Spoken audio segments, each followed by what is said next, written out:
నిజానికి సౌలులో చాలా తగ్గింపు గుణం ఉంది. చాలా అద్భుతమైనటువంటి లక్షణాలు సౌలులో ఉన్నాయి.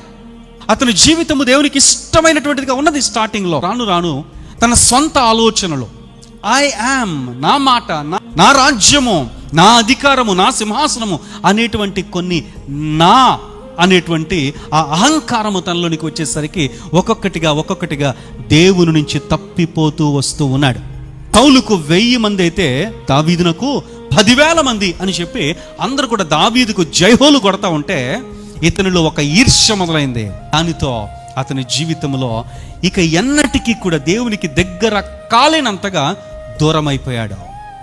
దేవుడు అనేకమైనటువంటి అవకాశాలు ఇచ్చినప్పటికీ కూడా అవకాశాలను అందిపుచ్చుకోలేక దేవునికి దూరం అయిపోయాడు. రాజ్యానంతటిని కాపాడితే దాన్ని తప్పుగా భావిస్తూ ఉన్నాడు. నాకంటే వీరుడు, నాకంటే శూరుడు, నాకంటే చిన్నోడికి ఎంత పేరా? జాగ్రత్త, ఎవరిలోనైనా సౌలు మనస్తత్వం ఉందేమో.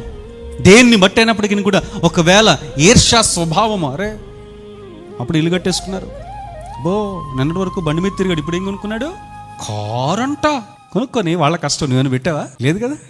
నీ చుట్టూ కూడా చాలా మంది ఉంటారేమో అలాగా.